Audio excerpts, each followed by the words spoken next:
ಇನ್ನು ಡಿಕೆ ಹೀಗೆ ಮೌನವಾಗಿರೋದು ಯಾಕೆ? ಡಿಕೆಗೆ ಮಾತನಾಡದಂತೆ ಸಲಹೆ ಕೊಟ್ಟಿದ್ದಾರಂತೆ ಅಜ್ಜಯ್ಯ. ಮಾತಾಡಿದ್ರೆ ಮುತ್ತು ಒಡೆದು ಹೋಗಲಿದೆ. ಸಿಎಂ ಆಗೋವರೆಗೆ ಏನನ್ನೂ ಮಾತನಾಡಬೇಡಿ. ಹೀಗಾಗಿ ಡಿಕೆಶಿಗೆ ಎಚ್ಚರಿಕೆ ಕೊಟ್ಟಿದ್ದಾರೆ ನೊಣವಿನ ಕೆರೆ ಸ್ವಾಮೀಜಿ ಎನ್ನಲಾಗ್ತಾ ಇದೆ. ಡಿಕೆಗೆ ಸದ್ಯದಲ್ಲೇ ಸಾಡೆ ಸಾತಿ ಶನಿಕಾಟ ಶುರುವಾಗಲಿದೆಯಂತೆ. ಈ ಕಾಲದಲ್ಲಿ ಕೈಗೆ ಬಂದ ತುತ್ತು ಬಾಯಿಗೆ ಬರದಿರಬಹುದು.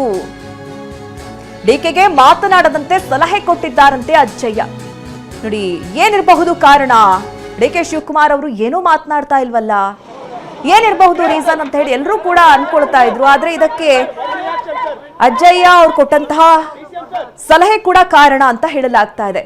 ಅಂದ್ರೆ ಆಡಿದ್ರೆ ಮುತ್ತು ಒಡೆದು ಹೋಗುತ್ತೆ, ಸಿಎಂ ಆಗೋವರೆಗೂ ಕೂಡ ಏನೂ ಮಾತನಾಡಬೇಡಿ, ಈ ರೀತಿ ಎಚ್ಚರಿಕೆಯನ್ನ ಕೊಟ್ಟಿದ್ದಾರಂತೆ ಸ್ವಾಮೀಜಿ. ಹೀಗಾಗಿ ಬೆಂಬಲಿಗರಿಗೆ ಹೇಳಿಕೆ ಕೊಡದಂತೆ ಕೂಡ ತಾಕೀತು ಮಾಡಿದ್ದಾರೆ ಡಿಸಿಎಂ ಅಂತ ಹೇಳಲಾಗ್ತಾ ಇದೆ. ಈ ಬಗ್ಗೆ ಹೆಚ್ಚಿನ ಡೀಟೇಲ್ಸ್ ಅನ್ನ ನೀಡ್ತಾರೆ ನಮ್ಮ ಪ್ರತಿನಿಧಿ ಜಗದೀಶ್.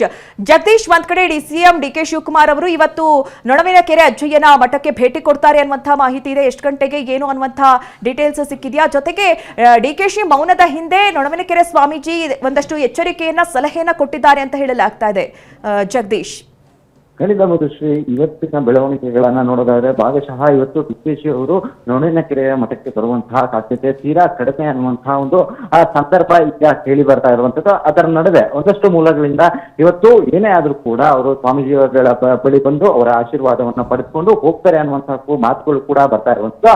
ಆದ್ರೆ ಎಲ್ಲವನ್ನೂ ಕೂಡ ಸಾಕಷ್ಟು ಮೌನವಾಗಿ ಈ ಪ್ರಕ್ರಿಯೆಗಳನ್ನ ಮುಗಿಸುವಂತಹ ನಿಟ್ಟಿನಲ್ಲಿ ಒಂದಷ್ಟು ಬೆಳವಣಿಗೆಗಳು ಕಾಣ್ತಾ ಇರುವಂತದ್ದು. ಯಾಕಂದ್ರೆ ಈಗಾಗಲೇ ಏನೊಂದು ಅಧಿಕಾರ ಸಂದರ್ಭ ಬರ್ತಾ ಇದೆ. ಅಧಿಕಾರ ಸಿಗುವಂತಹ ಸಂದರ್ಭದಲ್ಲಿ ಸಾಕಷ್ಟು ಮೌನವಾಗಿ ಇರಬೇಕು. ಯಾಕಂದ್ರೆ ಅಧಿಕಾರ ಅನ್ನೋದು ಒಂದು ರೀತಿಯಾದಂತಹ ಮುತ್ತನ್ನ ನಾವು ಜೋಪಾನವಾಗಿ ಮಾಡಬೇಕು, ಇಲ್ಲ ಅಂದ್ರೆ ಮುತ್ತು ಬಿದ್ದರೆ ಹೊರದೋಗುತ್ತೆ ಅನ್ನುವಂತಹ ನಿಟ್ಟಿನಲ್ಲಿ ಈ ಸಂದರ್ಭ ಸಾಕಷ್ಟು ಸೂಕ್ಷ್ಮವಾಗಿದೆ ಅನ್ನುವಂತಹ ನಿಟ್ಟಿನಲ್ಲಿ ಇನ್ನೊಂದು ಕಡೆ ಡಿಕೆಶಿ ಅವರಿಗೆ ಸ್ವಾಮೀಜಿಗಳು ಒಂದು ಮನವರಿಕೆಯನ್ನ ಮಾಡಿದ್ದಾರೆ ಅನ್ನುವಂಥದ್ದು ಅವರ ಆಪ್ತ ವಲಯಗಳಿಂದ ಈಗ ಕೇಳಿ ಬರ್ತಾ ಇರುವಂತದ್ದು. ಜೊತೆಗೆ ಕೇವಲ ಡಿಕೆಶಿ ಅವರು ಮಾತ್ರ ಅಲ್ಲದೆ ಯಾರು ಆಪ್ತ ವಲಯದ ಶಾಸಕರುಗಳಲ್ಲಿ ಇದ್ದಾರೆ ಅವರೆಲ್ಲರಿಗೂ ಕೂಡ ಇದೇ ರೀತಿಯಾದಂತಹ ಒಂದು ಸಂದೇಶವನ್ನ ಕೂಡ ನೀಡಲಾಗಿದೆ ಅನ್ನುವಂಥದ್ದು ಕೂಡ ಕೇಳಿ ಬರ್ತಾ ಇರುವಂತದ್ದು. ಯಾಕಂದ್ರೆ ಈಗ ಸಾಕಷ್ಟು ಸೂಕ್ಷ್ಮವಾಗಿದೆ. ಜೊತೆಗೆ ಅಧಿಕಾರ ಬರುವಂತಹ ಸಂದರ್ಭ ಕೂಡ ಆಗಿರುವಂತದ್ದು.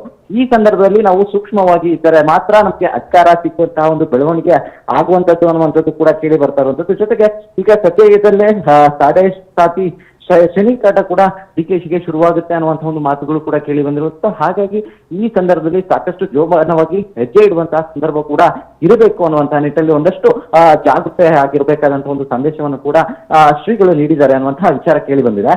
ಇದರ ನಡುವೆ ಈ